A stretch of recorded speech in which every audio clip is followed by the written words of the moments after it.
gracias, Cristian, y a todos ustedes por la presencia, por la atención.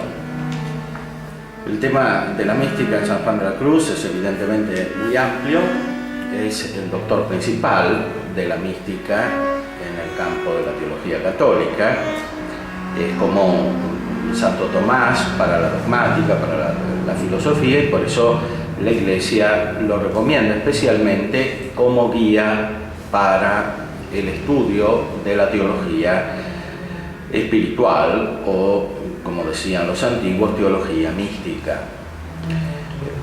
La obra de San Juan de la Cruz se inserta en una gran tradición que comienza por los padres de la Iglesia y que continúa a través de los autores medievales, que a su vez comentan los padres de la Iglesia, muy especialmente la obra de Dionisio el Areopagita, que es un autor desconocido entre el V y el VI século y el VI siglo, que influyó profundamente en toda la espiritualidad oriental y occidental, tal vez más especialmente en la occidental, después de su conocimiento en la época de Carlomagno, cuando fue traducido al latín, sucesivamente en varias traducciones, porque era difícil de comprender para la mentalidad latina. Sin embargo, fue asimilado profundamente, fue comentado por los grandes escolásticos. San Alberto Magno comentó todas las obras de Dionisio, Santo Tomás comentó una, el de Divinis Nominibus, y todos los autores posteriores lo tenían como gran autoridad teológica, además porque pensaban que era el primer teólogo convertido por San Pablo en el Areópago de Atenas, discípulo directo de San Pablo. San Juan de la Cruz se asienta sobre esta tradición, habla de los místicos teólogos, se refiere a las 4 obras de Dionisio el Areopagita en sus 4 obras principales, que son la subida del Monte Carmelo, la noche oscura, el cántico espiritual y la llama de amor viva. San Juan de la Cruz tiene 2 campos principales por los cuales es guía en el estudio espiritual. El primer campo es el de la evolución psíquica, la evolución anímica. Es un gran maestro en la comprensión de las etapas sucesivas de la transformación que es necesaria para llegar a la perfección espiritual. El segundo gran campo de atención de las obras de San Juan de la Cruz corresponde a la perfección espiritual y a su descripción. Es un gran autor con una capacidad descriptiva muy notable, es decir, sabe manifestar aspectos que por definición son oscuros. Místico quiere decir secreto o escondido, aquello que es desconocido a la razón natural e incluso a la razón elevada por la fe, pero según su funcionamiento ordinario. Por eso él es el gran doctor, no solo de la evolución mística, sino también de la perfección mística. Y, por ejemplo, autores posteriores como grandes santas carmelitas se han inspirado, por supuesto, directamente en San Juan de la Cruz, como Santa Teresa del Niño Jesús y la Beata Isabel de la Trinidad, que son directamente deudores de las obras de San Juan de la Cruz. Pero él ha influido de una manera mucho más universal en todos los autores espirituales. Pensemos, por ejemplo, en Garrigou-Lagrange o en el padre Arintero. Garrigou-Lagrange se caracteriza sobre todo por seguir a San Juan de la Cruz en el primer campo de lo que dijimos, es decir, en la descripción de las edades de la vida interior, y Arintero sobre todo en la descripción de la mística en su perfección. San Juan de la Cruz toma la inspiración de Dionisio en cuanto a las tres vías de la vida espiritual: la vía purgativa, la vía iluminativa, la vía unitiva. Dionisio dice que la gracia de Dios o la luz divina tiene tres funciones cuando llega a nosotros a través de los ángeles que configuran la jerarquía celestial y a través de la jerarquía eclesiástica que está conformada por los obispos, los sacerdotes, los diáconos, que perfeccionan al pueblo a través de los monjes. Esa luz divina purifica, ilumina y une. Dionisio ve estas funciones de una manera simultánea, pero también jerárquica.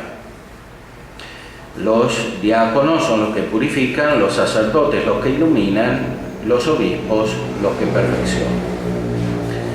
Esto da la base para dos líneas de comprensión de la teoría espiritual de Dionisio, que es fundamental.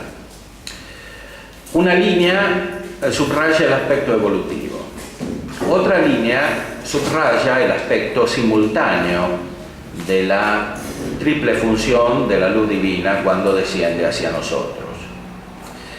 En la primera línea podemos situar, por ejemplo, al cartujo Hugo de Balma, que escribió en el siglo XIII un tratado acerca de la vida espiritual, acerca de las tres vías, que se llamaba en España, en las traducciones del Renacimiento, Sol de Contemplativos.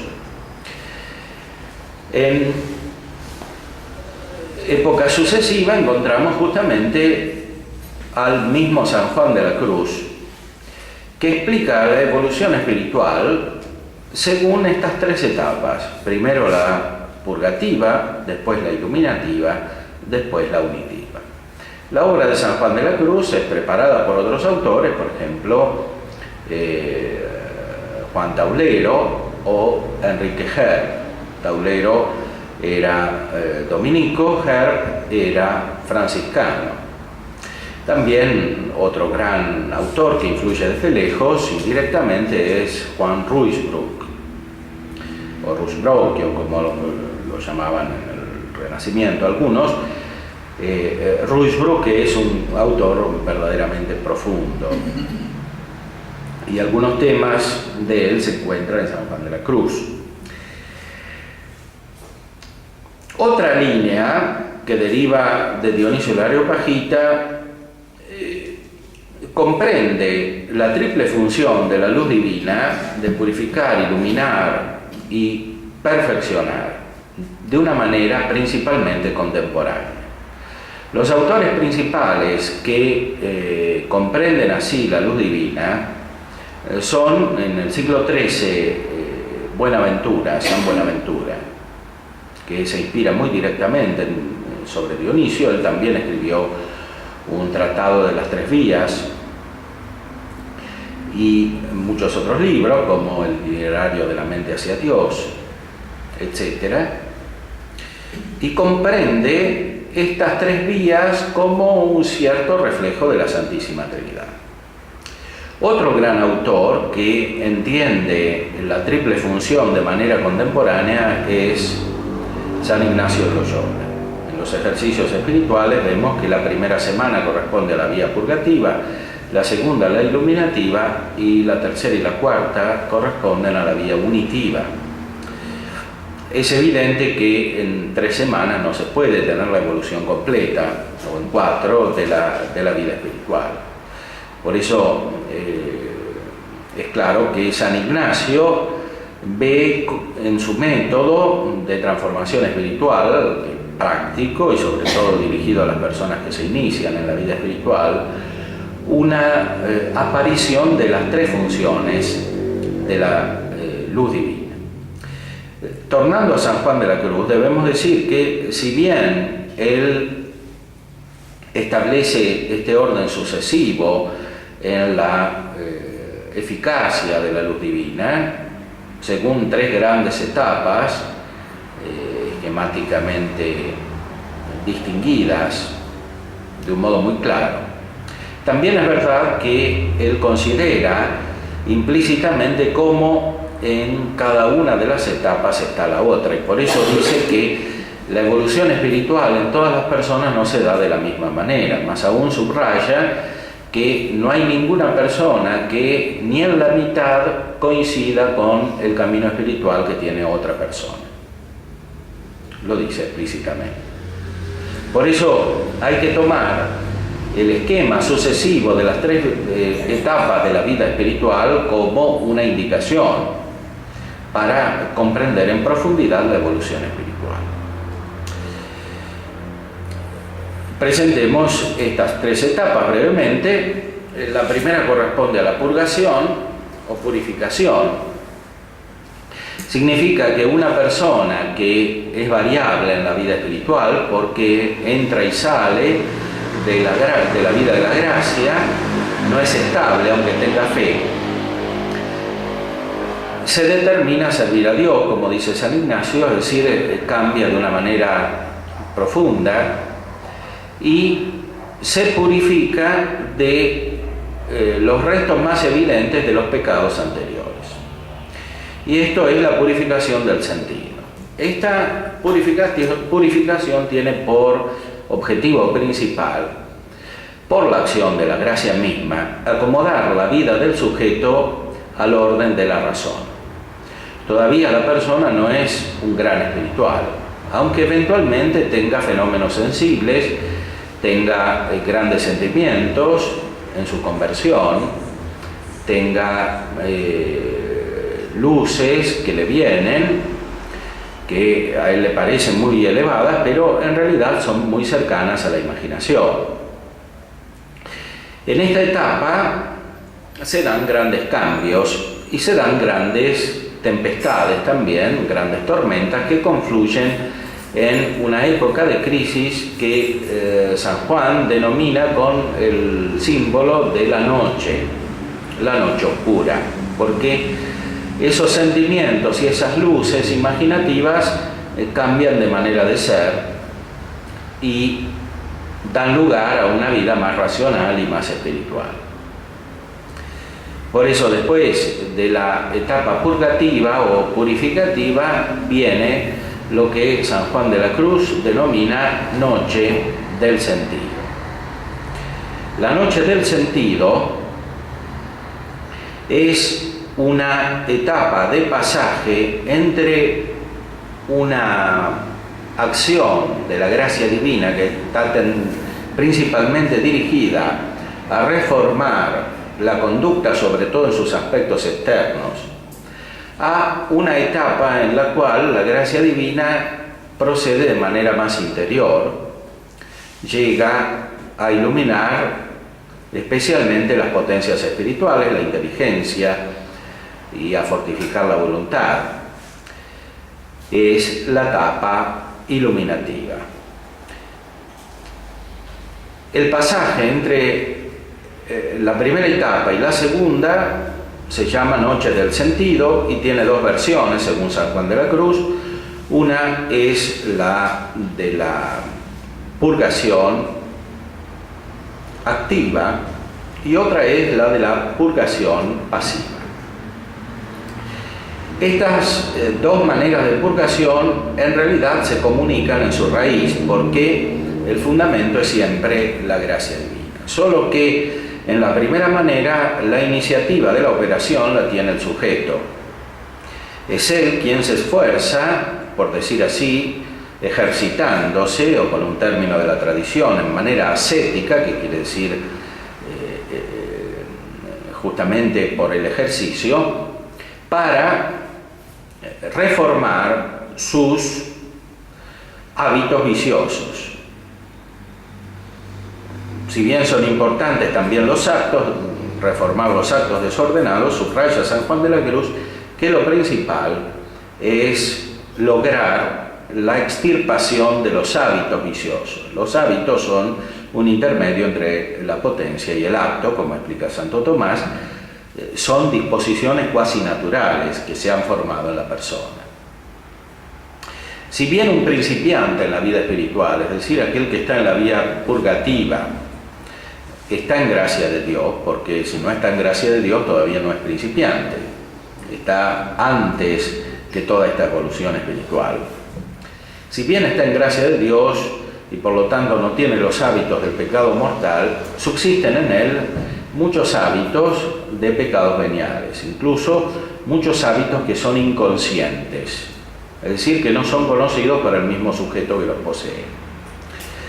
Y por eso hay tanta desorientación y sorpresa en la purificación necesaria para extirpar estos hábitos que corresponde a la noche del sentido.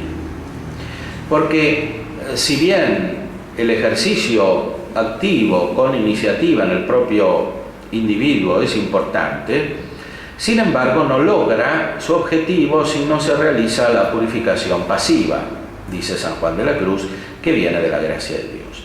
Y esto muy especialmente porque no somos conscientes de nuestros propios defectos y pecados, sobre todo de los hábitos de pecados. Es decir, tenemos muchos más defectos y vicios de lo que parece, y están muy arraigados. Por eso es necesario que venga la luz divina con una acción más profunda de la gracia. Ahora bien, como enseña Santo Tomás, el crecimiento en la gracia no es continuo. No se da de una manera evolutiva como si fuese una copia de la evolución biológica natural. La evolución espiritual se da por infusión de la gracia, que depende como causa directa de Dios. Nadie produce la gracia, ninguna criatura produce la gracia, salvo instrumentalmente, como los sacramentos, sino el mismo Dios, porque la gracia es la vida de Dios, es la participación de la vida trinitaria, es tener una personalidad divina y un ser divino, y realizar operaciones divinas a partir de una renovación en el mismo ser, de una elevación en el mismo ser. Por eso la gracia viene solamente de Dios y viene de una manera que profundiza la de la creación. La creación, como explica también Santo Tomás, es ex nihilo, de la nada. Cuando Dios produce la gracia, la crea, no la saca de ningún sujeto. Está bien que se supone la naturaleza, porque no existe gracia sin naturaleza, pero esto no significa que saca la gracia de la naturaleza, sino que crea el ser nuevo de la gracia y lo infunde en la naturaleza. Por eso la donación de la gracia es más parecida a la creación que a una transformación natural o a la generación de los vivientes. De manera tal que cuando alguien crece de verdad en la gracia, lo hace puntualmente, o sea, de repente. Por eso, una fuente principal de San Juan de la Cruz, que es Dionisio, que ya citamos, dice en su teología mística que viene el rayo de tiniebla. El rayo de tiniebla significa una infusión repentina de la gracia. Ya Aristóteles había dicho, como recuerda el mismo San Juan de la Cruz en sus obras, que la luz de Dios para nosotros es demasiado excelente, de manera tal que ciega nuestra vista. Y es como el murciélago frente a la luz del sol, o la lechuza frente a la luz del sol, que no pueden ver el sol porque es demasiado excelente la luz del sol respecto de la debilidad de sus pupilas. Así sucede con los ojos de los hombres frente a la inteligibilidad infinita del ser divino. Quedan como deslumbrados. Ahora bien, cuando todavía la vida espiritual no es muy profunda, esto se da a manera de un crecimiento repentino, que es lo que subraya muy especialmente San Juan de la Cruz con su símbolo de la noche oscura del sentido, pasiva, es decir, que cuando la persona se ejercita en la vida espiritual, como hacían los padres del desierto, de los cuales los carmelitas se consideran sucesores, los padres que estaban en Egipto, que vivían en cuevas, en medio del desierto, que se ejercitaban en la vida espiritual alrededor de un maestro espiritual, de un abad. Cuando una persona se ejercita, es decir, recibe los sacramentos, tiene oración, persevera en el cumplimiento de los mandamientos e incipientemente de los consejos evangélicos, de algún modo, al menos parcial, entonces esa persona se dispone a un verdadero crecimiento espiritual. Santo Tomás enseña que los actos que se realizan con la gracia que ya se posee preparan para que Dios infunda su gracia de una manera nueva y más intensa. Porque la gracia nunca procede principalmente de los méritos del sujeto, como había explicado muy claramente San Agustín. Por eso, por más que nos esforcemos, no podemos producir el aumento de gracia. Aunque sí se puede decir que nuestros actos hechos con la gracia de Dios son meritorios, es decir, son meritorios con un mérito de congruo, de conveniencia, porque es Dios mismo que nos ha dado la gracia para que la ejercitemos. Sin embargo, en sentido absoluto, la gracia procede solamente de Dios que la infunde. Por eso, el crecimiento real en la vida espiritual no se da tanto como fruto de la ejercitación en las obras humanas, aunque sean excelentes y realizadas con la gracia de Dios, sino que se da por la infusión de la luz divina. Este crecimiento espiritual, que San Juan llama noche oscura del sentido, pasiva, se realiza de dos maneras, según su descripción. Es decir, se realiza en la vida, en el conjunto de la vida, como una transformación vital, a través de todo lo que una persona vive justamente, es decir, a través de sus relaciones con las personas, de sus relaciones con las cosas, a través de su relación consigo misma, es decir, de su conciencia, como diríamos hoy. Y se da también de una manera más especial, que en realidad es principal respecto del resto de la personalidad y configura el resto de la personalidad, que es la de la oración. Porque así es una persona tal como es su oración. Ahora, no es fácil saber cómo es la oración de una persona, ni siquiera para el mismo sujeto. Es fácil saber cómo es su propia oración, porque, como decían los medievales, los místicos medievales, esta se realiza principalmente en la punta del alma, en el apex mentis, o en la chispa de la sindéresis, o en el fondo del alma. Se usan diversas expresiones simbólicas.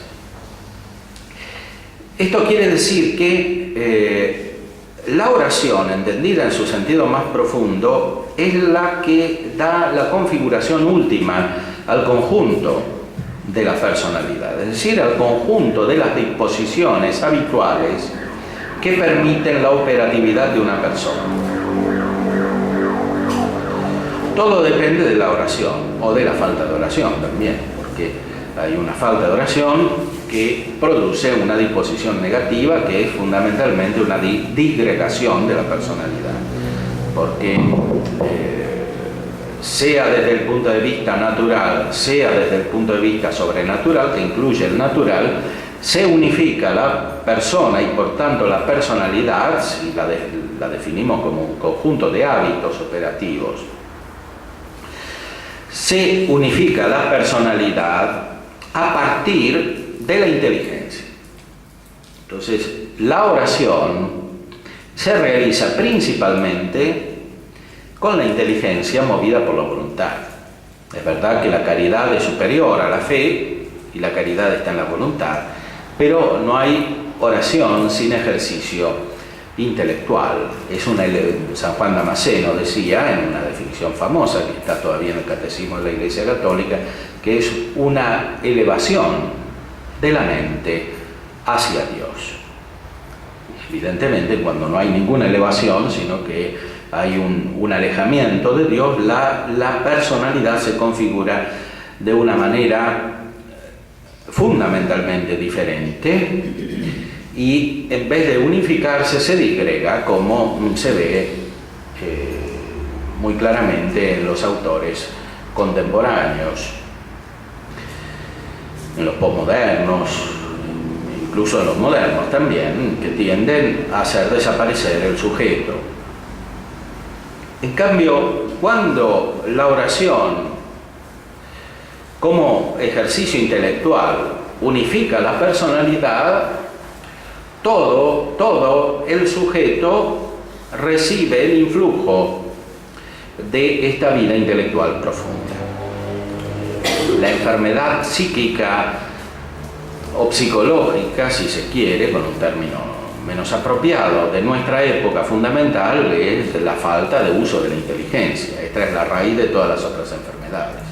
La gente está mal psíquicamente porque no usa su inteligencia, es decir, porque no busca la verdad. Esta es la patología principal.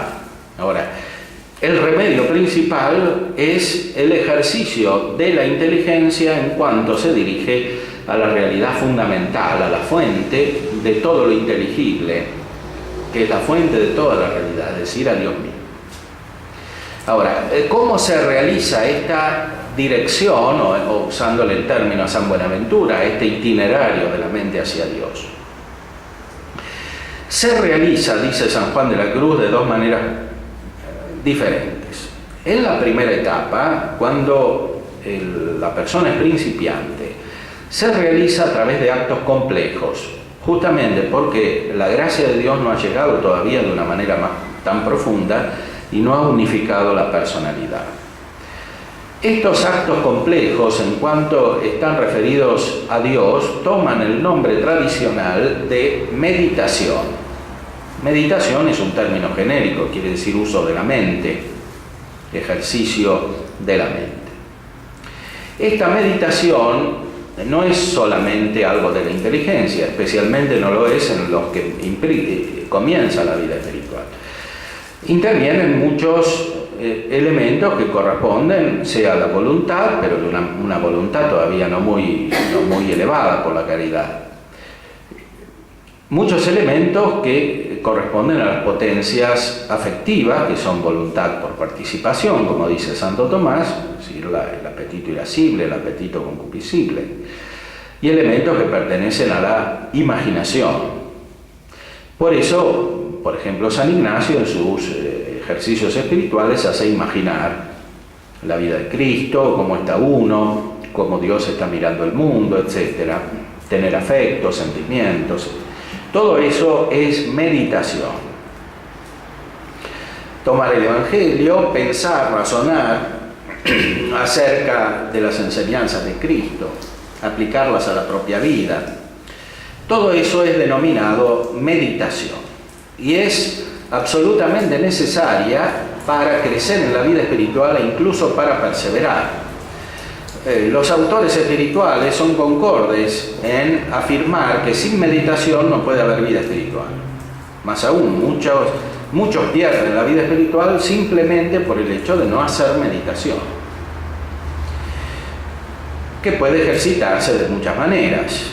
Puede ejercitarse como un tiempo determinado para hacer oración, como especialmente se entiende en la modernidad, o puede ejercitarse de una manera más amplia en la vida monástica, en la vida religiosa, como se realizaba especialmente en la Edad Media, es decir, en el conjunto de la vida, pero es necesario que haya meditación. En la modernidad, que es una época más compleja, en que el uso de la razón tiende a configurarse como racionalismo, a veces fue necesario establecer la meditación como un ejercicio muy determinado y casi separado de los otros, cosa que tiene también sus desventajas, que son fruto indirecto de este mismo racionalismo. Ahora bien, con la meditación no se puede llegar muy lejos. Esta es la observación de San Juan de la Cruz. No se puede llegar muy lejos porque Dios es simple. Dios es el ser mismo subsistente que contiene todas las perfecciones y que no puede ser comprendido como fruto de razonamientos, de juicios, ni siquiera puede ser entendido con una idea, porque la idea es la representación de las esencias y Dios no puede ser representado por algo distinto, porque Él es infinito. Entonces, es necesario pasar a un ejercicio distinto de la inteligencia que se eleva hacia Dios. Y esto es fruto de la gracia, es una gracia principal. Este modo nuevo de elevarse hacia Dios, de ponerse en contacto con Dios, o de tocar a Dios, como decía San Agustín y Santo Tomás también, tangere Deum. Esto es tener experiencia de Dios, como decían los medievales, también Santo Tomás, etc. Esto se realiza por medio de un ejercicio mental denominado tradicionalmente contemplación. Esta contemplación no se realiza de la misma manera que la contemplación metafísica de los griegos, que no conocían todavía, al menos explícitamente, la gracia de Dios.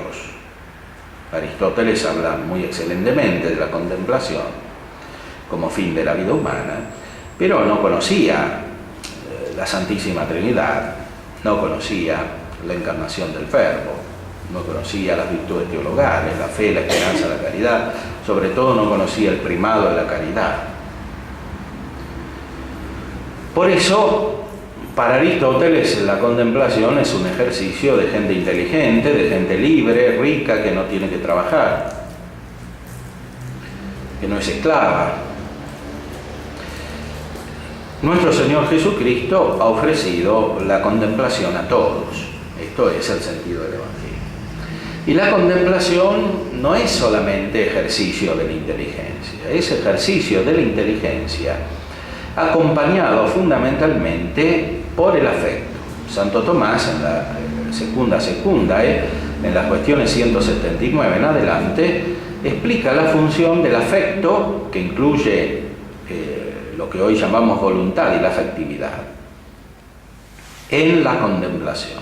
Dice él que la contemplación comienza en el afecto y termina en el afecto, aunque su esencia la tiene en el acto de la inteligencia.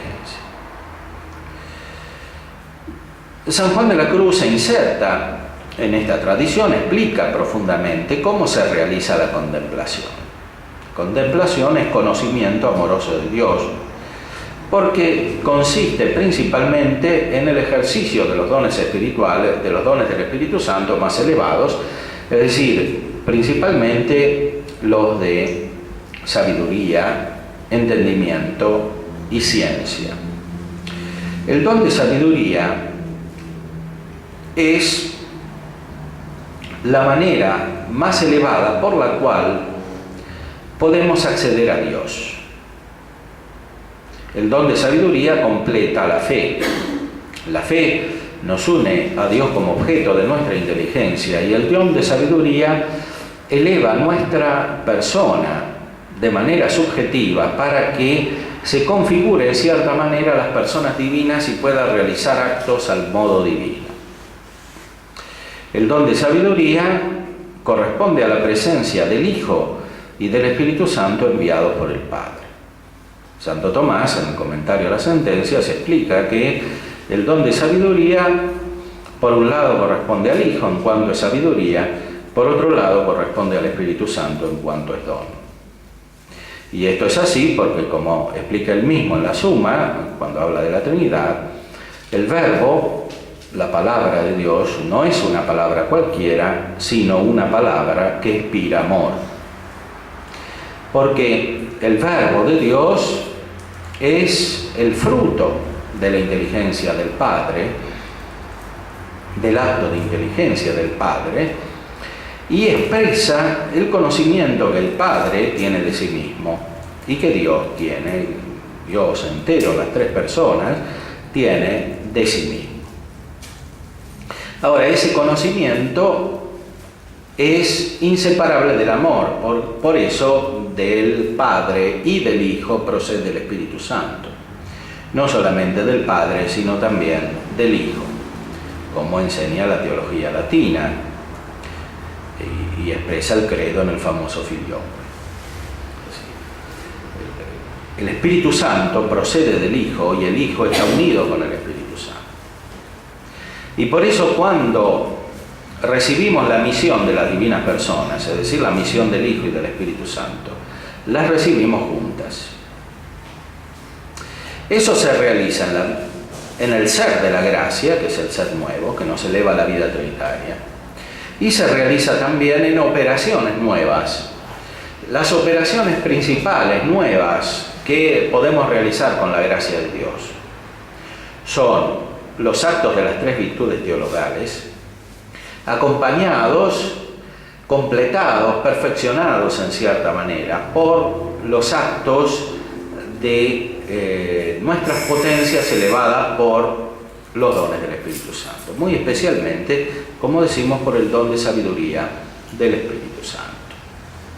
De manera tal que la persona que se hace contemplativa por una infusión más profunda de la gracia de Dios recibe a la Santísima Trinidad de una manera nueva. Y esto específicamente quiere decir que recibe la visita del Hijo y la visita del Espíritu Santo juntos, en cuanto el Hijo procede del Padre y el Espíritu procede del Padre a través del Hijo, como dice Santo Tomás siguiendo a los padres griegos. Eso se reproduce, más aún se cumple en cierta manera en el alma humana, en el espíritu humano y también en los ángeles. Eso es el objeto principal de la donación de la gracia, la configuración mental a la Santísima Trinidad. Por supuesto, hasta que no cambiamos interiormente, es decir, hasta que no dejamos la manera complicada de pensar que cuando va muy bien se realiza como meditación, hasta que no cambiamos interiormente, no podemos acceder a una manera superior de ejercitar nuestra inteligencia, nuestra voluntad, que se refleja después en toda la personalidad y que se denomina contemplación. La noche oscura del sentido designa el pasaje a un estado espiritual y personal total en el cual prevalece el ejercicio de la contemplación, aunque se da al principio de una manera muy imperfecta e incipiente. Y esto es lo que corresponde a la vía iluminativa. La persona que deja la meditación y que simplifica su personalidad de acuerdo con un ejercicio nuevo de su inteligencia y de su voluntad elevada por la gracia recibida en el ser del alma, esta persona se hace contemplativa, cambia.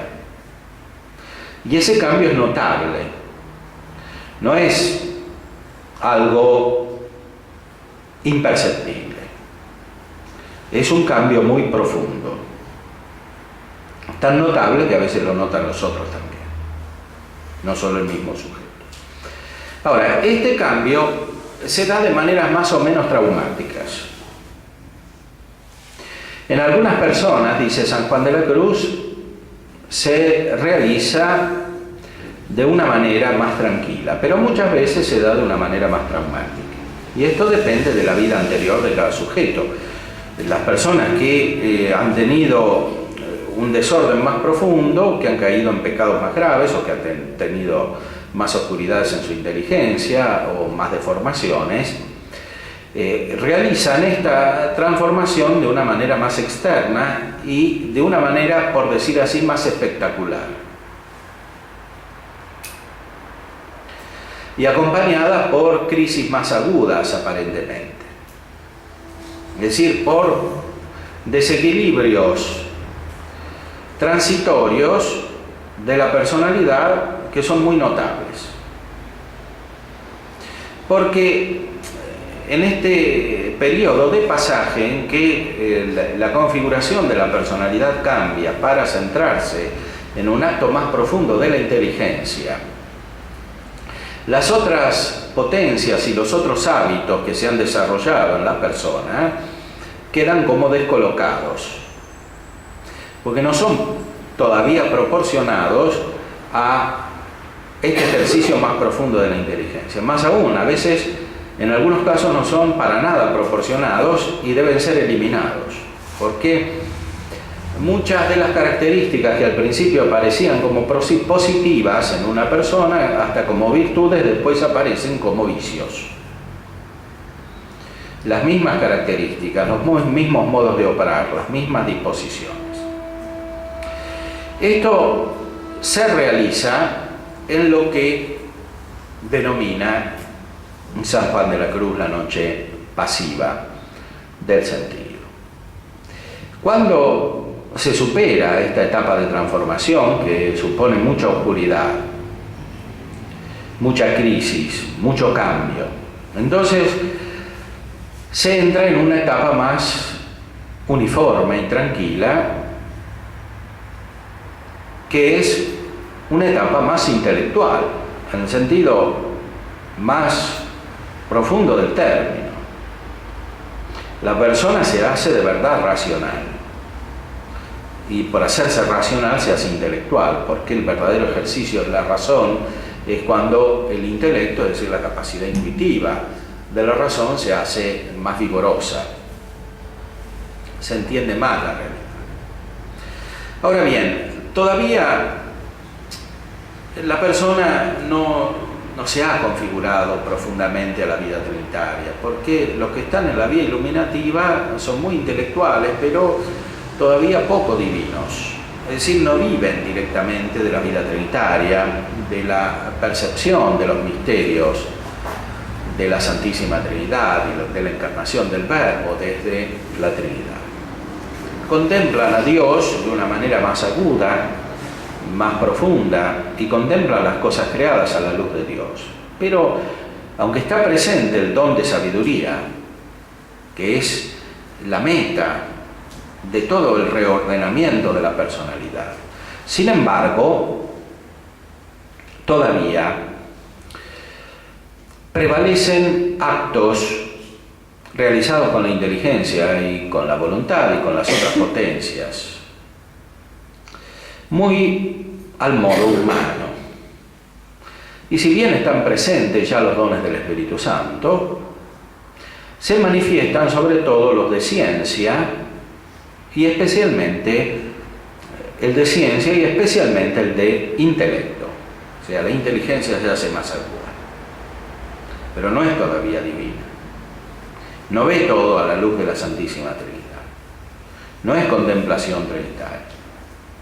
Incluso el don de ciencia había aparecido ya al principio en la etapa purgativa, sobre todo al final, en la crisis, en la noche oscura, porque ahí se ve la vanidad de las cosas del mundo, que todo es vanidad y que todo lo que se había vivido estaba mal, que hay que cambiar. Eso lo hace ver el don de ciencia, porque es para entender las criaturas, y las criaturas a la luz de Dios. Y entre las criaturas está nuestra propia vida, nuestras operaciones, etc. Nos hace entender qué es lo que importa y qué es lo que no importa.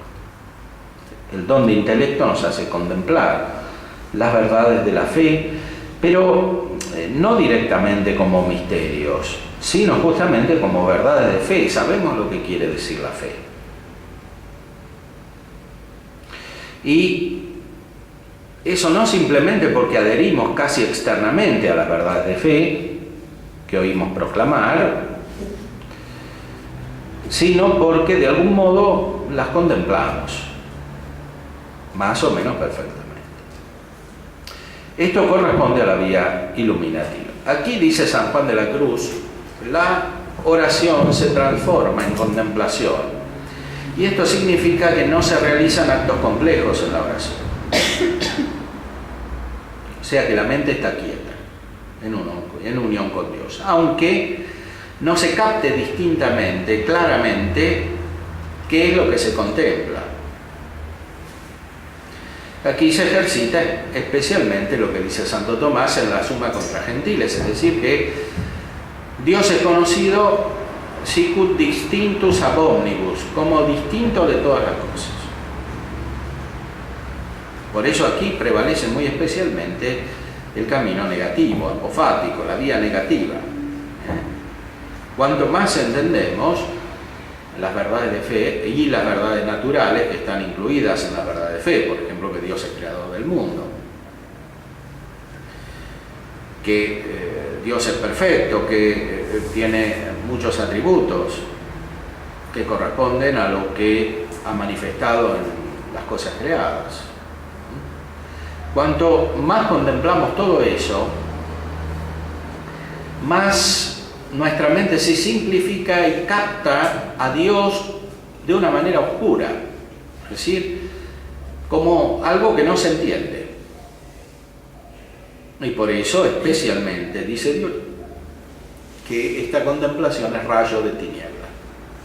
E incluso en algunos sujetos aparece como un rayo que lo deja en la oscuridad. Es decir, es algo instantáneo, repentino, que no parece luminoso, sino que es una oscuridad en la cual se entró de repente. Ahora bien, esta persona, como entra en la oscuridad, pero en realidad recibiendo la luz divina, aunque no se dé cuenta del todo, usa su inteligencia de una manera más aguda, especialmente por el influjo de estos dones del Espíritu Santo, sobre todo el de entendimiento. Y además tiene una voluntad más fuerte, por eso persevera en las obras de la vida cristiana y sobre todo en la oración. Persevera, aunque esté en la oscuridad, unifica su personalidad de acuerdo con esta contemplación, deja de lado las cosas superfluas, se centra en las cosas principales. Su personalidad se armoniza. Cuando el sujeto todavía es principiante, aunque tenga la gracia, es disarmónico. La personalidad se unifica. Se produce una capacidad de entendimiento más profundo con las personas, porque el don de entendimiento, justamente agudizando la inteligencia, hace captar la realidad de las personas. Al principio no se entiende bien a las personas, es decir, no se las capta como personas, porque se accede a ellas solo a través de lo sensitivo y de lo afectivo. Pero esto no es lograr todavía el verdadero conocimiento de las personas. Por eso, solamente con la gracia se realiza una verdadera vida comunitaria. Una verdadera vida comunitaria quiere decir una vida de amistad. Santo Tomás dice que la gracia es amistad con Dios y es amistad entre las personas que tienen la gracia y entre las personas que potencialmente pueden tener la gracia. Fruto de la gracia y de la caridad es la paz. La paz viene siempre con la caridad. Y por eso los que tienen la gracia tienen paz recíproca. Y los que no tienen la gracia no tienen paz. O sea, viven en discordia. No solo en discordia, sino en estado de enemistad, que es opuesto a la paz, aunque reciban después un ordenamiento extrínseco como el que propone Kant con su imperativo categórico debe regular toda la vida social para que nadie se pelee. Entonces eliminar todo lo que es fuente de conflicto, y para eso hay que eliminar toda teoría, porque todas las teorías son diferentes, entonces terminan en que todos se pelean. Para eliminar los conflictos sociales prácticamente hay que anular la personalidad. Ese es el remedio de Kant. Y de Freud y de otros que siguen a Kant, con el desarrollo de la razón, con la sublimación, etc. Todo es anular la personalidad en función de un racionalismo unificador. El camino de la gracia es opuesto, o sea, es hacer aflorar la personalidad. Ahora, la personalidad, aunque aflore, todavía tiene muchos defectos y tiene muchos vicios. Por eso hay conflictos en la misma vida cristiana, ¿no? Aunque hay que distinguir, los conflictos actuales no son solamente los conflictos de los principiantes, que todavía no son armónicos, son conflictos reales. Santo Tomás dice que con los que no tienen la caridad no puede haber paz. Sin la gracia con los que no tienen la gracia santificante no puede haber paz. Puede haber concordia, una concordia externa eventualmente, pero no puede haber paz. Es un problema muy grave, porque no tiene otra solución que la gracia. Y esto vale sea para los individuos, sea para la vida social. Sea para dos esposos que se pelean, porque uno tiene la gracia y el otro no tiene la gracia, o ninguno de los dos la tiene, sea para el conjunto de la vida social. Bueno. Cuando, en cambio, la persona crece en la gracia divina, entra en la contemplación, entra en una capacidad de armonía profunda, no solo consigo mismo, sino con los demás. Entra en una simplificación interior y en una capacidad de percepción del estado real de las otras personas. Se conoce más adecuadamente las personas como son y por lo tanto como personas, cuando antes se les conocía solo de manera superficial, y por tanto es posible una relación personal. Porque la relación entre las personas se basa siempre sobre el ejercicio de la inteligencia. No hay verdadera comunicación entre las personas si no se usa la inteligencia. Cuando se reduce todo el ámbito afectivo, se crea la base segura para los conflictos. Porque en la naturaleza humana, ordenadamente, la voluntad está al servicio de la inteligencia, aunque parcialmente cuando nos referimos a Dios hay un acto de la voluntad que es superior al de la inteligencia, porque todavía no conocemos a Dios. Santo Tomás dice que el amor de Dios es mejor que su conocimiento.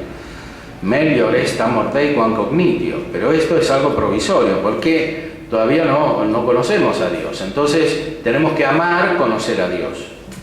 Y amar, conocer a Dios es más importante que lo que ya conocemos, porque no conocemos casi nada. Entonces, amar ir al cielo o a la beatitud es más importante que lo que ahora conocemos de Dios. Y eso se hace con la caridad. Y esto se hace con la caridad repercutiendo también en la relación interpersonal. No es algo que se refiere solamente a Dios, sino a la situación en la cual nos encontramos respecto de los demás. Ahora bien, cuando estamos muchos años en la vía iluminativa, la personalidad se asienta, se crece en la vida espiritual. Todavía, sin embargo, estamos muy lejos de Dios. Y los actos de nuestra inteligencia no son para nada proporcionados a la realidad divina, que es infinita.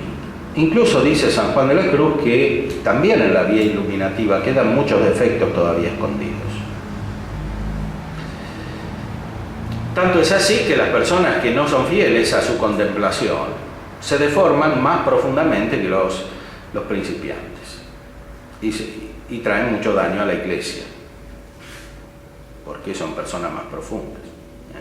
Todos los problemas que vemos en la Iglesia son fruto de la falta de fidelidad a la contemplación de muchos sujetos que tienen responsabilidad, de muchas maneras: responsabilidad intelectual, pastoral, etc., carismática. Bueno.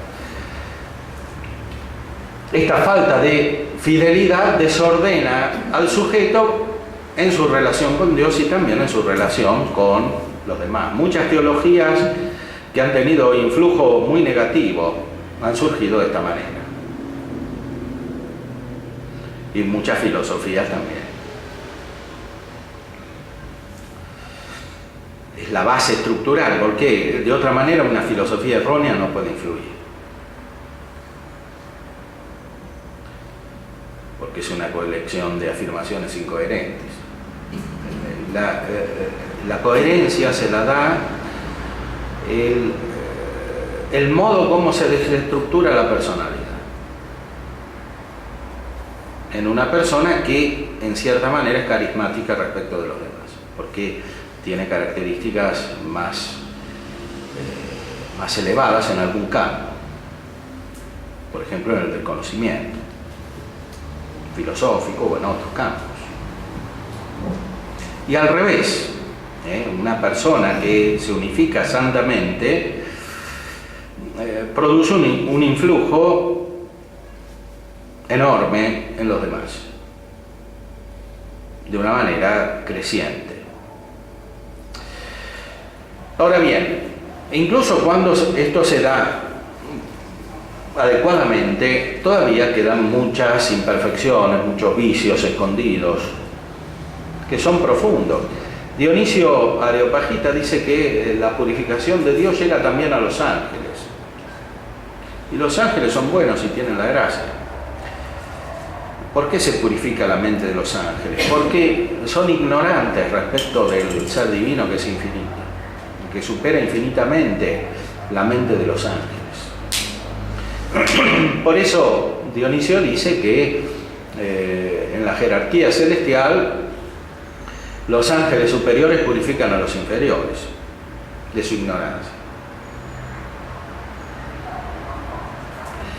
Y algo semejante se da en los hombres, porque San Juan de la Cruz explica, siguiendo a Dionisio, que la misma luz que purifica a los ángeles en el cielo es la que purifica a los hombres en la tierra o en el purgatorio, porque los que no se purificaron en la tierra se deberán purificar en el purgatorio, porque la participación de la vida trinitaria perfecta, o sea, la entrada en la vida trinitaria, la entrada en la misma Trinidad, no se puede realizar con imperfecciones, con pecados, con hábitos viciosos, aunque sean escondidos y el mismo sujeto no tenga conciencia.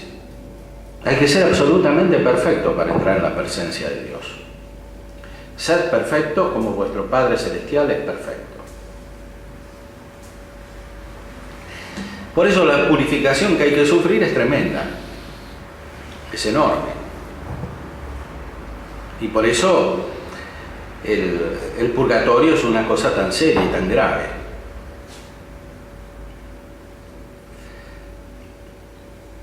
Es mucho mejor sufrir en esta vida que en el purgatorio, porque además en esta vida se merece y se aumenta el grado de gracia, y en el purgatorio no.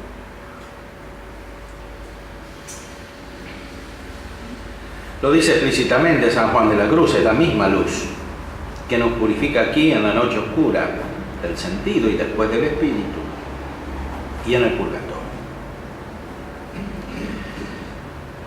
Esta persona que está en la vida iluminativa entonces necesita hacerse divina, prepararse para la contemplación de Dios, casi para entrar en el cielo, y esto es lo que hace la noche oscura del espíritu. La noche oscura del espíritu va a la raíz del alma, purifica el fondo del ser, toca el ser, y por eso no la puede producir adecuadamente sino el mismo Dios. Aunque hay también aquí un aspecto activo, como dice San Juan de la Cruz, y está descrito en la subida del Monte Carmelo, y consiste en quitar el apego por las ideas desordenadas, que cuando nos referimos a Dios son todas. Porque como dice Santo Tomás, no hay ninguna idea con la cual se pueda entender a Dios. Dios propiamente no se entiende con una idea. Porque no hay ninguna semejanza subjetiva que lo pueda representar. Dios es único y es infinito. Entonces, es necesario quitarse todas las ideas. Y esto es muy difícil. En primer lugar, es difícil porque tenemos pocas ideas. Y muchas de las que llamamos ideas no son ideas, porque son elaboraciones falsas de nuestra imaginación. Y cuando tenemos algunas ideas, las cuidamos muy bien, porque son las pocas que tenemos. Y no nos queremos desprender. Y este es el problema de la Biblia en latín. En cambio, para llegar a Dios hay que desprenderse de todas las ideas, porque ninguna idea sirve para llegar a Dios. Y esto supone una transformación radical de la actividad de la mente humana, que está producida principalmente no tanto porque uno trata de desprenderse de todas las ideas, incluso de todas las iluminaciones sobrenaturales que puede tener, porque esta es una persona que crece en la gracia, que tiene influjo sobre los demás, que actúa, que tiene oración profunda, entonces tiene muchas luces, muchos sentimientos espirituales, y de todo eso hay que desprenderse para llegar a Dios, porque Dios no es como todo eso.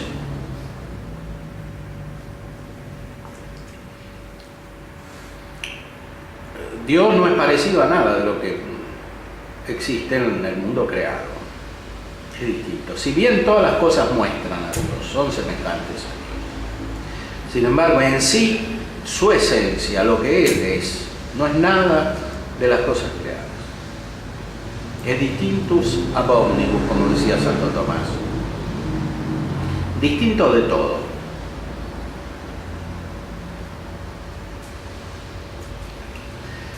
Si llegamos de verdad a Dios, eso se tiene que repercutir en nuestra configuración espiritual y personal, en todo el conjunto de la personalidad. Y esa transformación es la que produce de verdad un santo. Los santos son los que han alcanzado, o mejor han recibido esa transformación de parte de Dios. La vida cristiana por sí misma está dirigida a este objetivo. El Evangelio por sí, el seguimiento del Evangelio, que no puede realizarse sin el seguimiento de los consejos evangélicos, como explica Santo Tomás. Está dirigido a este fin. Los consejos evangélicos son para todos, no son solo para los monjes. Porque, como dice Santo Tomás, los consejos son recomendaciones que da un amigo a un amigo.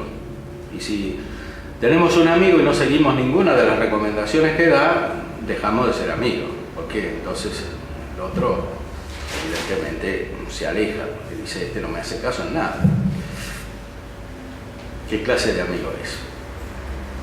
Bueno, la relación con Dios es relación de amistad. La gracia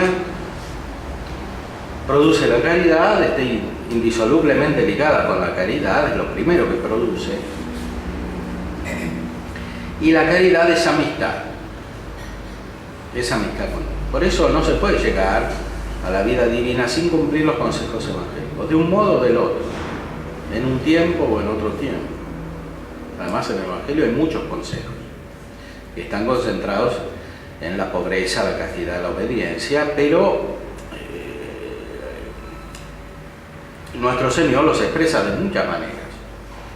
Entonces, una persona que es realmente cristiana es una persona que sigue el Evangelio, esto es lo principal, que es la enseñanza de Cristo respecto de los preceptos y de los consejos. Los preceptos se refieren a lo que es absolutamente necesario en la vida eterna, es decir, aquello sin lo cual es imposible entrar en comunión con Dios.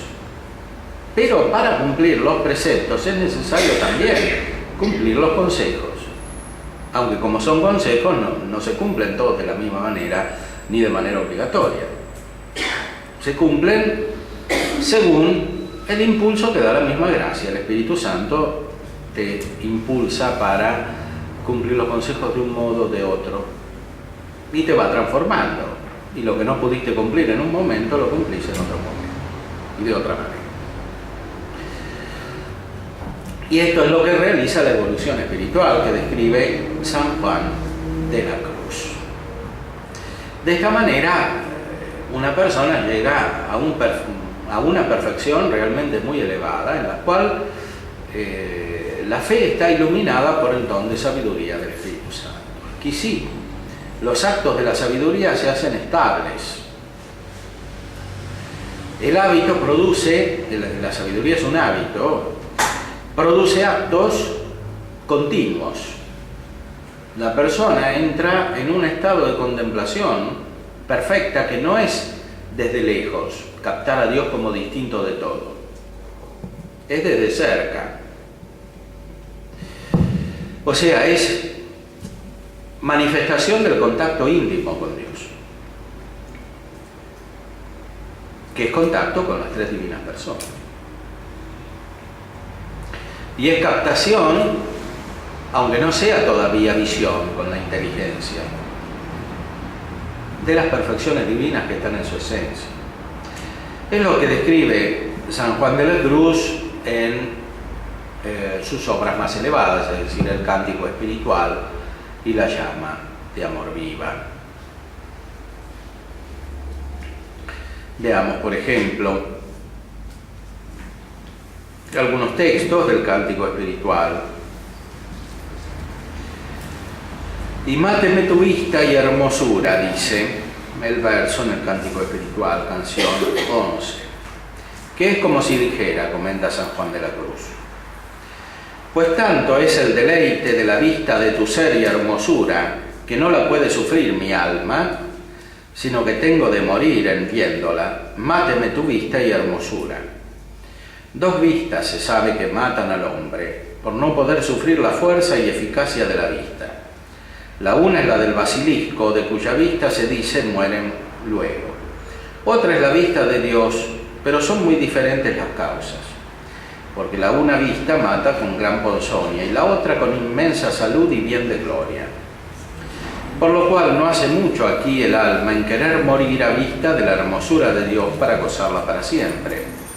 Pues que si el alma tuviese un solo barrunto de la alteza y hermosura de Dios, no solo una muerte apetecería por verla ya para siempre, como aquí desea, pero 1000 acervísimas muertes pasaría muy alegre por verla un solo momento, y después de haberla visto pediría padecer otras tantas por verla otro tanto.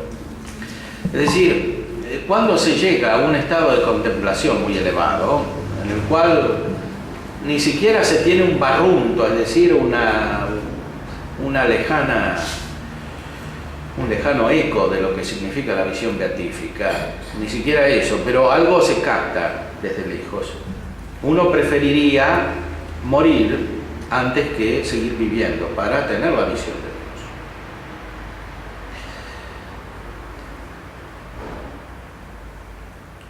Por eso, solamente en el estado de contemplación perfecta se capta el sentido de la vida. Porque en la vida es necesario morir, en cierta manera, como dice San Pablo, nos unimos a la muerte de Cristo. Otros mueren sin unirse a la muerte de Cristo.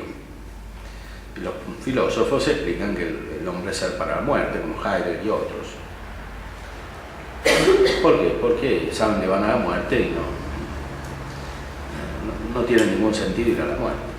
Pero con la vida de la gracia se capta el sentido de la muerte, más aún nos asimilamos a la muerte de Cristo para tener esta perfección. ¿Qué es asimilarse a la muerte de Cristo? La muerte de Cristo es una indicación de la pasión de Cristo, porque lo que nos salva a nosotros propiamente es la pasión de Cristo, dice Santo Tomás.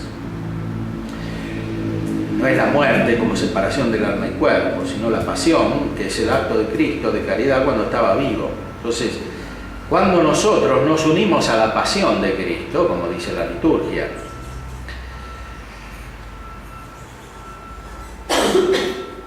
nos preparamos a dejar este mundo para entrar en la vida de Dios. Y dejar este mundo quiere decir principalmente dejar nuestra personalidad con todos sus desórdenes. Eso es dejar el mundo, porque para nosotros el mundo somos principalmente nosotros mismos. Y todo lo demás lo vemos en función nuestra. Entonces, y ahí está toda la deformación. Es decir, que estamos mal nosotros y nos conectamos mal con todo lo demás.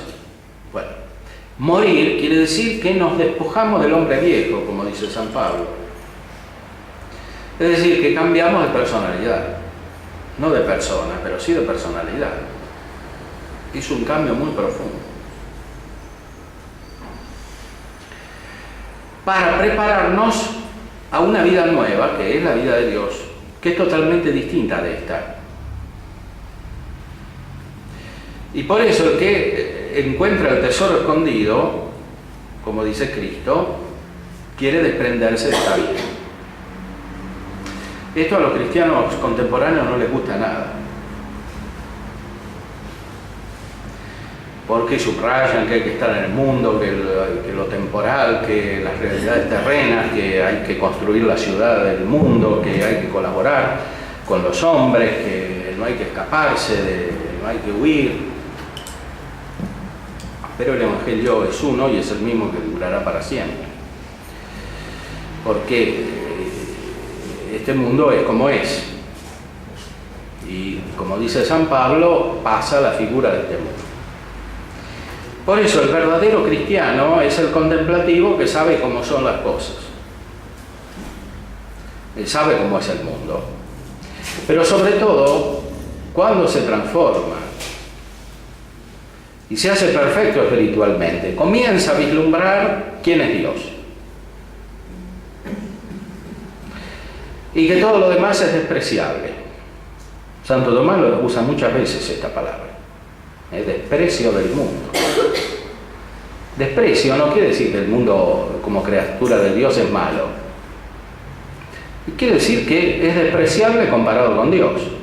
Y que el que se aferra a este mundo es también despreciable, como el mundo.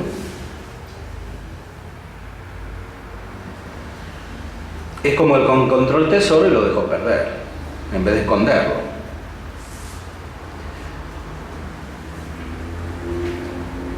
En la llama de amor viva, San Juan de la Cruz explica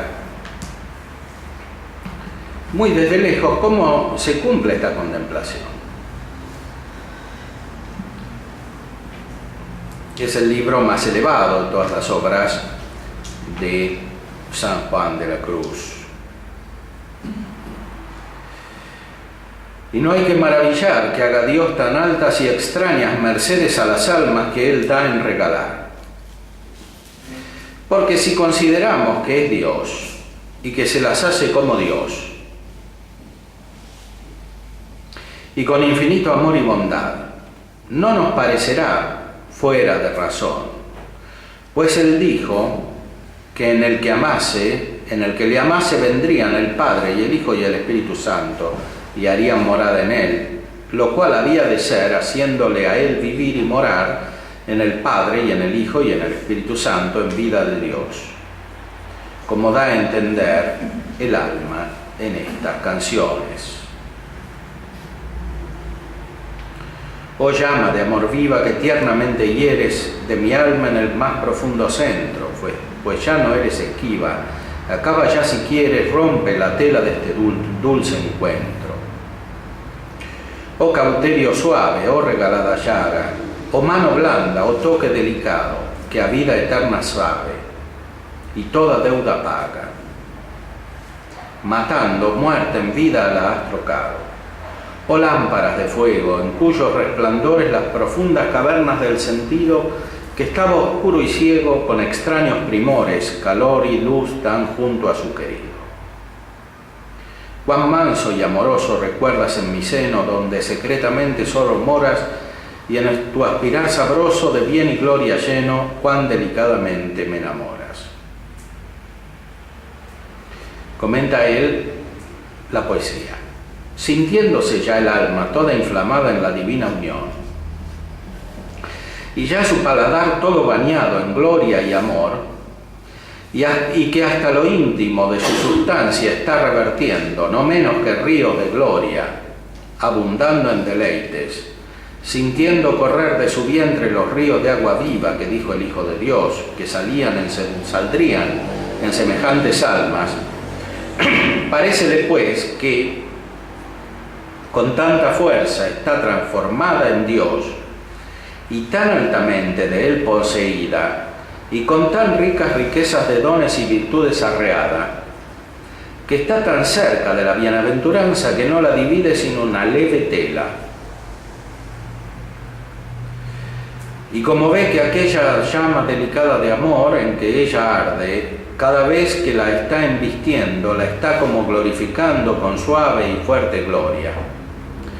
Tanto que cada vez que la absorbe y embiste le parece que le va a dar la vida eterna y que va a romper la tela de la vida mortal y que falta muy poco y que por esto poco no acaba de ser glorificada esencialmente. Y dice con gran deseo a la llama, que es el Espíritu Santo, que rompa ya la vida mortal por aquel dulce encuentro en que de veras la acabe de comunicar lo que cada vez parece la va a dar cuando la encuentra, que es glorificarla entera y perfectamente. Y así dice: oh llama de amor viva. La llama de amor viva es el Espíritu Santo.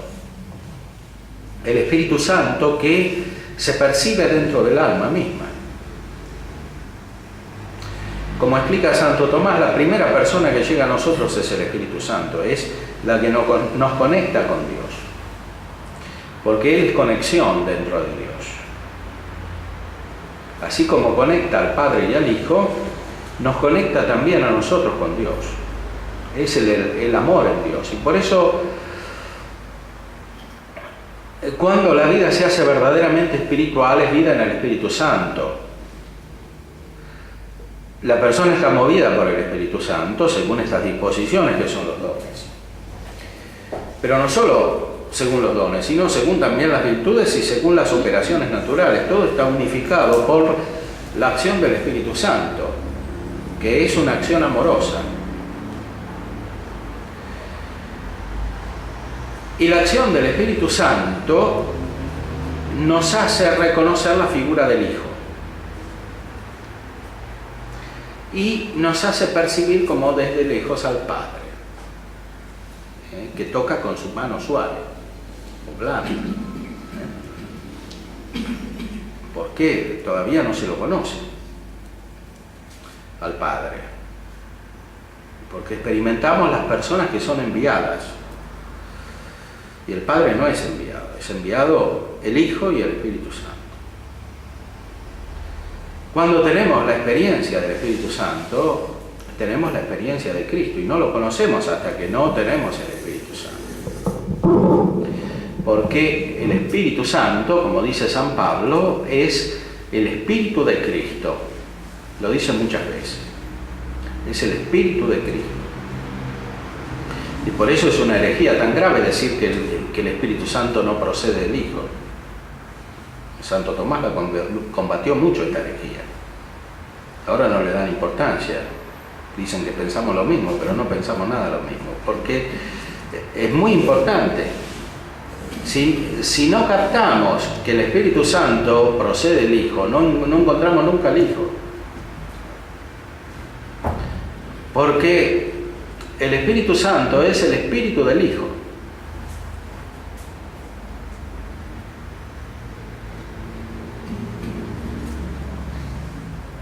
Para encarecer el alma, el sentimiento y aprecio con que habla de en estas cuatro canciones, pone en todas ellas estos términos, so y quan, que significan encarecimiento afectuoso,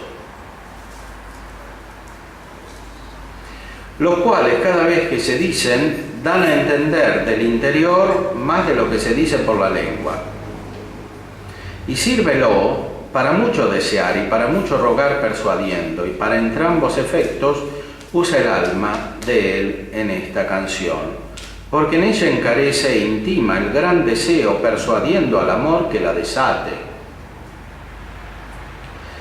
Este encarecimiento quiere decir esta inmersión en la caridad que es afectiva y afectuosa. Por eso las personas que crecen en la vida espiritual se hacen más afectivas, no menos.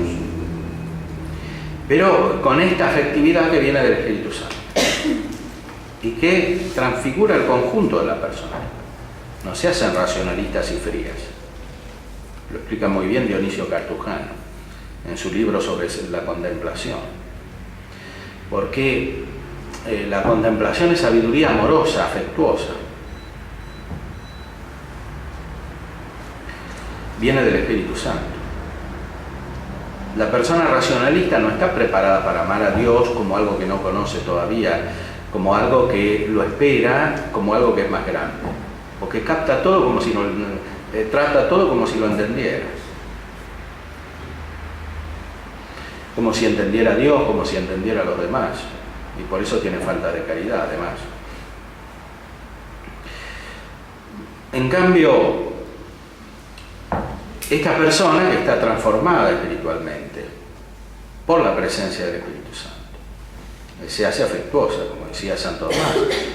La contemplación comienza en el afecto y termina en el afecto. Las traducciones son malas, porque la Suma Teológica, cuando Santo Tomás pone affectum, en latín los traductores ponen a voluntad. Pero es afecto. Esta llama de amor es el espíritu de su esposo, que es el Espíritu Santo, al cual siente ya el alma en sí, no sólo como fuego que la tiene consumida y transformada en suave amor, sino como fuego que además de esto arde en ella y echa llama, como dije, y aquella llama cada vez que llamea baña el alma en gloria y la refresca en temple de vida divina. Como explica San Juan de la Cruz, estas son operaciones misteriosas del Espíritu Santo. Por eso el Espíritu Santo, como es Dios, aparece al mismo tiempo como fuego y como agua. Es un fuego que refresca, dice aquí. Y en el Evangelio aparece así, como llamas de fuego, los Hechos de los Apóstoles, y como agua viva, en el Evangelio de San Juan. Es agua y fuego al mismo tiempo. ¿Por qué? Como dice Dionisio, en Dios, las cosas que son opuestas en las criaturas y coinciden, se unifican, son lo mismo.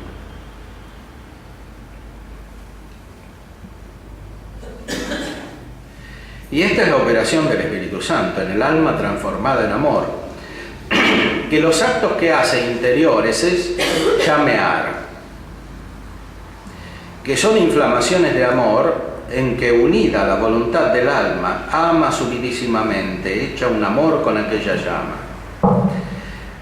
Y así estos actos de amor del alma son preciosísimos y merece más en uno y vale más que cuanto más había hecho en toda su vida sin esta transformación.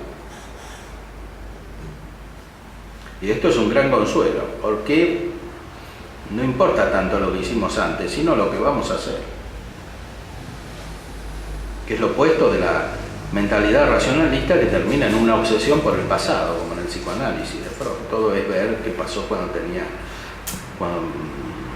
estaba en tal situación, cuando tenía 4 años. En cambio aquí la vida está proyectada hacia el futuro. Pero no un futuro ideal e imaginario, sino un futuro real, que es la vida divina. Vale más lo que alguien hace con la perfección espiritual que todo lo que hizo en toda su vida. Y este es el sentido del primado de la vida contemplativa sobre la vida activa. Sirve más a la Iglesia, dice San Juan de la Cruz, un acto de perfecta contemplación que todas las obras externas que se pueden hacer, aunque sean para ayudar al prójimo.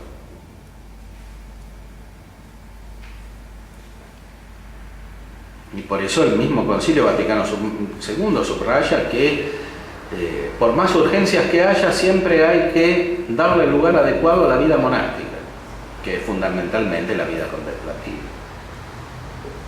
que está dirigida al culto de Dios. Y el culto de Dios no es solo la liturgia, es el culto interior. La liturgia está ordenada al culto interior, que es la contemplación.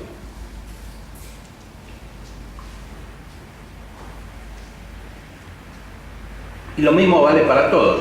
Esta obra, que es la más alta de San Juan de la Cruz y la más contemplativa, no se la dirigió a la monja, se la dirigió a una laica que se llamaba Ana de Peñalosa, que se la había pedido, que evidentemente era capaz de entender esto.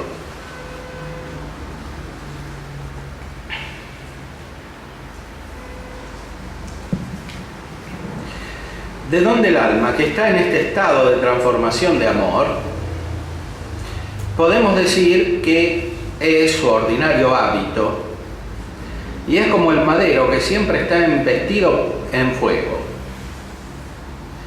Y los actos de esta alma son la llama que nace del fuego del amor, que tan vehementemente sale, cuanto es más intenso el fuego de la unión, en la cual llama se unen y suben los actos de la voluntad arrebatada y absorta en la llama del Espíritu Santo, que es como el ángel que subió a Dios en la llama del sacrificio de Manuel. Es una figura del Antiguo Testamento que significa el ángel del sacrificio. En la liturgia decimos en la plegaria del canon romano, en la plegaria 1 actual, que el sacrificio sube a Dios por medio del santo ángel. Y Don Guéranger, que era ese gran abad benedictino del siglo XIX en Francia, que hizo tanto por la comprensión de la liturgia, dice que el ángel es Cristo. El ángel que hace subir el sacrificio es Cristo, porque es Él el que es el mediador entre los hombres y Dios. Cuando una persona es muy perfecta, está configurada a Cristo y está llena del Espíritu Santo, que es el Espíritu de Cristo. Y por eso su sacrificio espiritual es perfecto, como dice también la liturgia. Un sacrificio espiritual y perfecto. Ese sacrificio espiritual y perfecto es la contemplación. Santo Tomás lo dice muy claramente. La liturgia, la Eucaristía, resume todo lo demás. Todo lo que existe en la realidad es para la Eucaristía. Y la Eucaristía es contemplación. Por eso se llama pan de los ángeles, porque es la participación de la contemplación que tienen los ángeles en el cielo. Es esta luz contemplativa. Este es el sacrificio espiritual. Por eso el acto contemplativo vale más que todo lo que se hace externamente.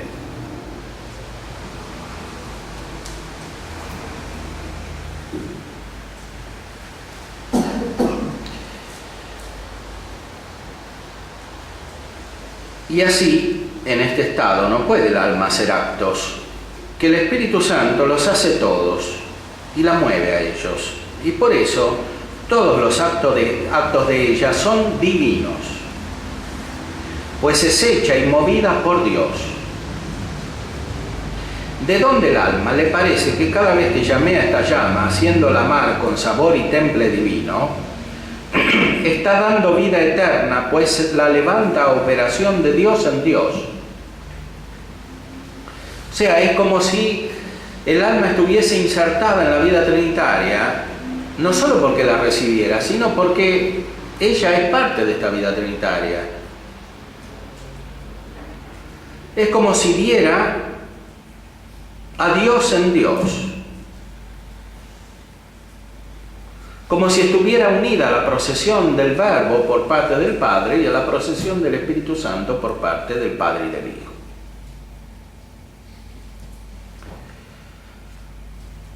Como si se producieran en el alma.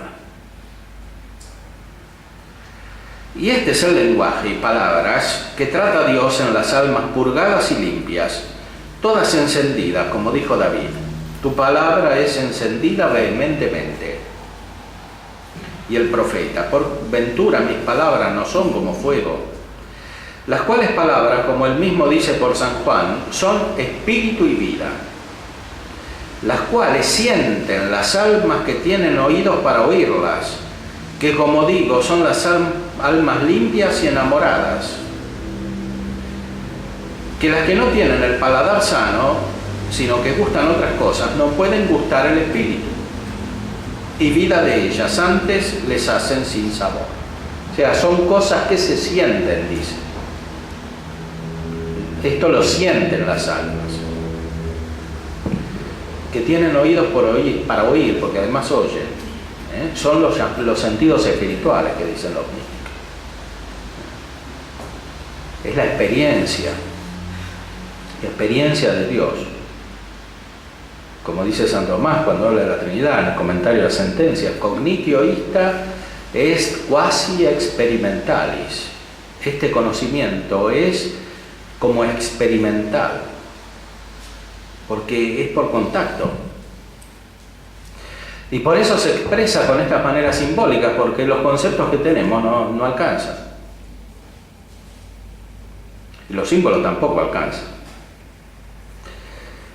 Pero como en los símbolos entran más realidades y más conexiones, nos hacen de algún modo entrar en el Espíritu de Dios, que llamea, es decir, que se mueve, como la llama de fuego. Y es el símbolo de la experiencia de esta percepción espiritual.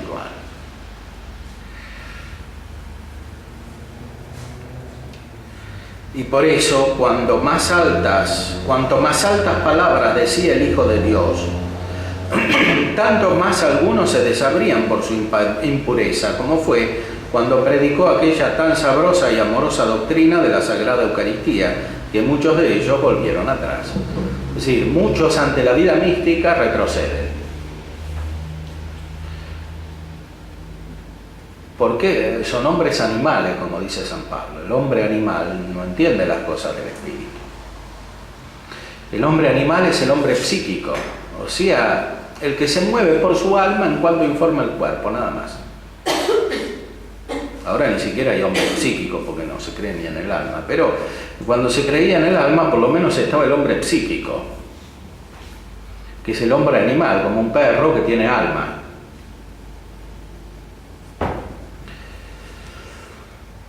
El hombre psíquico.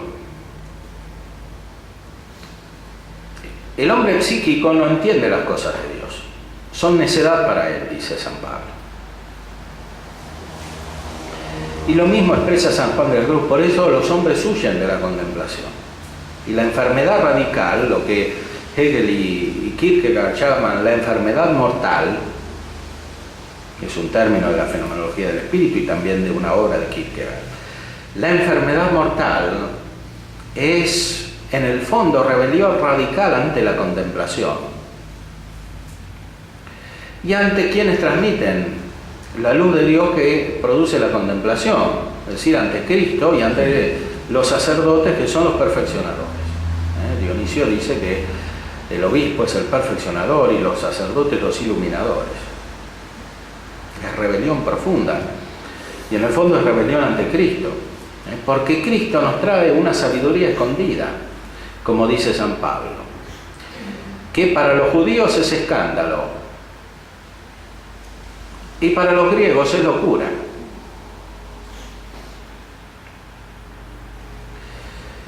Y para los cristianos de hoy es muchas veces lo mismo, porque los cristianos de hoy viven como si fueran judíos, como si todo se redujera al moralismo de la ley, y aún eso mal entendido, porque los judíos del Antiguo Testamento por lo menos cumplían la ley externamente, y ahora no se cumple ni eso. Por eso, con ese tipo de vida es imposible captar lo que significa la gracia de Dios y lo que significa la transformación espiritual. Es necesario salir de esta configuración psíquica para entrar en la configuración espiritual. Es decir, para que la personalidad se configure y se unifique por la presencia del Espíritu Santo, que así como formó el cuerpo de Cristo en la Virgen María, forma nuestra personalidad a imagen de Cristo y en unión con Cristo, como miembros de Cristo. El Espíritu Santo nos cristifica, nos hace semejantes a Él y nos mueve para obrar como Él. Por eso el Espíritu Santo movía, dicen los evangelios, especialmente el de San Lucas, movía, impulsaba a Cristo en todo lo que hacía, incluso a ir al desierto a luchar contra el diablo. Le inspiró la pasión, dice Santo Tomás, al corazón de Cristo. Y así también el Espíritu Santo nos mueve a nosotros cuando estamos configurados con Cristo.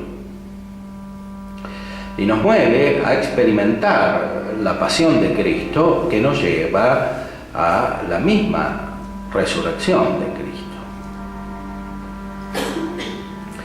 Y con esto terminamos.